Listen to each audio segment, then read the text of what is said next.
Sara Luz Capulín Mesa y Luis Felipe Guzmán Martínez de la Universidad de Guadalajara, Centro Universitario del Sur, presentan a Dame Cecil Saunders, pionera de los cuidados paliativos, a cargo de la docente Ma Concepción Álvarez Vázquez.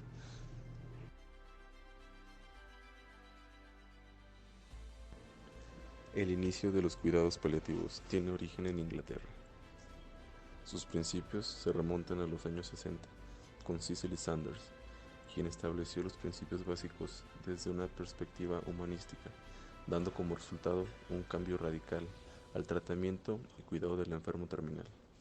Sus esfuerzos y convicciones propiciaron el inicio del movimiento hospice, destinado a conseguir una muerte tranquila, sin estorbos terapéuticos innecesarios, y la creación de un clima de confianza, comunicación e intimidad, donde la familia vuelve a ocupar un lugar relevante cerca del paciente. ¿Quién es Cecily Saunders?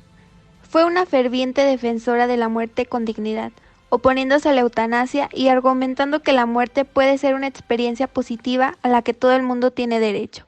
Su convicción fue: tú importas por ser tú, importas hasta el último momento de tu vida y hacemos todo lo que esté a nuestro alcance, no solo para ayudarte a morir en paz, sino también a vivir hasta el día en que mueras. Saunders representa la esencia de lo que son los cuidados paliativos. Ella fue realmente la persona iniciadora del movimiento de cuidados paliativos. Realmente ella fue la pionera de cuidados paliativos en el mundo, la primera persona que entendió.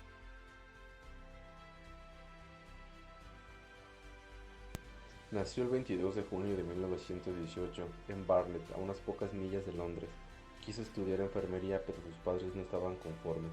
Decidió por ello estudiar en Anne's College, Oxford, política, filosofía y economía, pensando que sería útil si en el futuro comenzaba a trabajar como secretaria de algún político, empleo que a ella se le antojaba divertido. ¿Qué sucedió? La separación de sus padres y el estallido de la Segunda Guerra Mundial en 1939 le hicieron pensar que era el momento de hacer algo más útil.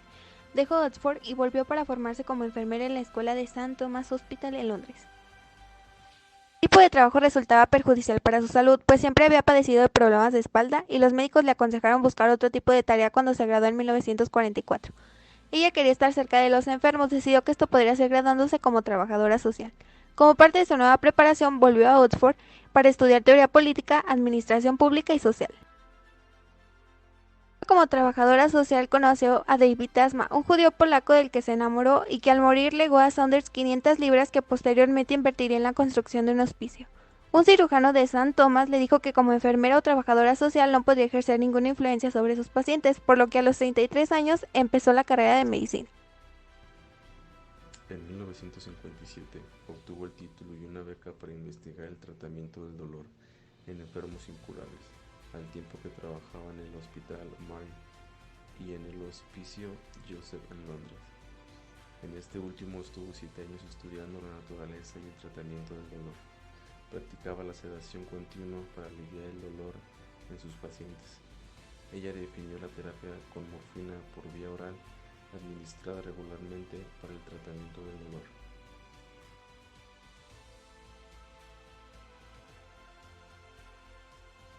When I finished that, I was lucky to get a clinical research fellowship from another hospital, which enabled me to work in one of the older hospices, who were doing marvelous, tender, loving care, but as I might say, virtually untouched by medical advance, and there really was a possibility of starting to do some work on pain control.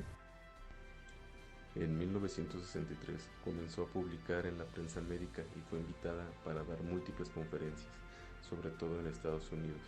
Observó dos tipos de dolor, el dolor físico y el dolor psicológico espiritual de la muerte. En 1964 elaboró la definición de dolor total, que incluye elementos sociales, emocionales y espirituales. I think that those two old myths of drug dependence and tolerance have still not really been dealt with, in spite of all the proofs that we now have, the studies that have been made, they haven't got across. And I think a major reason is because medical students in a teaching hospital largely see acute pain, post-operative, post-trauma, post-burn, whatever. And acute pain is an event, and it's got a built-in meaning. But of course, patients dying of cancer and other diseases as well have a chronic pain, a continual pain, and to treat it as if it's an acute event when it's really a situation in which the patient is held is completely illogical. You need to give your drugs regularly, you need to give them balanced to the patient, there's no standard dose, and you need to be alert to the whole person who has the sort of total pain that I recognized when I started in St. Joseph's and described back in the early 60s as total pain with its physical, psychological, social.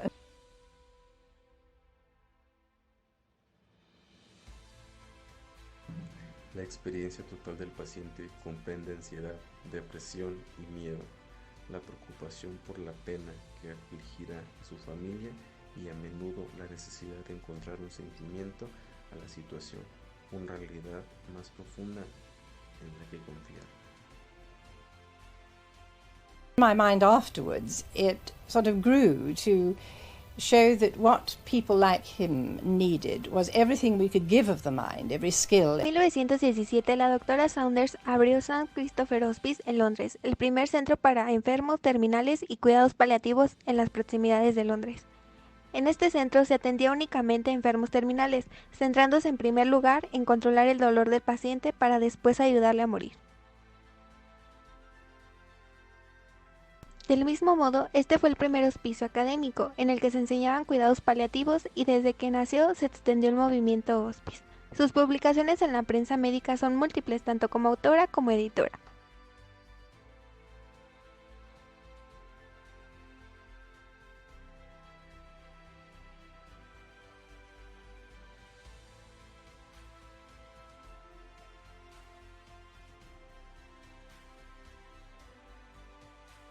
Dame Cicely Saunders murió el 14 de julio del 2005 de cáncer de mama en su habitación del St. Christopher Hospice, rodeada de los cuidados y tratamientos que ella misma promovió y dejándonos como legado la importancia que los cuidados paliativos tienen en la actualidad. Recordar y reconocer el esfuerzo de la doctora Cicely Saunders es valorar al enfermo terminal, es cuidarlo, acompañarlo y procurar su bienestar. Es darle sin duda alguna una muerte digna con los conocimientos, habilidades y sobre todo con la sabiduría y humanidad de nuestro corazón.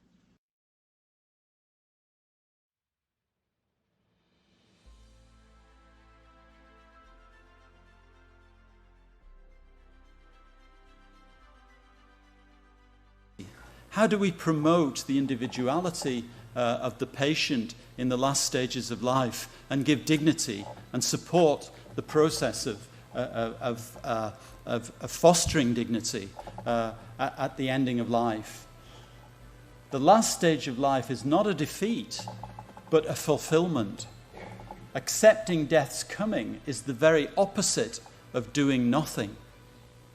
One of the things that she particularly was critical of was the expression often used in Britain in the 1950s and 60s, and sometimes as a piece of news broken to the family. I'm sorry, there's nothing more we can do. Cicely Saunders never accepted that as something that should be said to the family of a dying patient or to a dying patient. Her view was there's always something we can do. Doing nothing is not an option.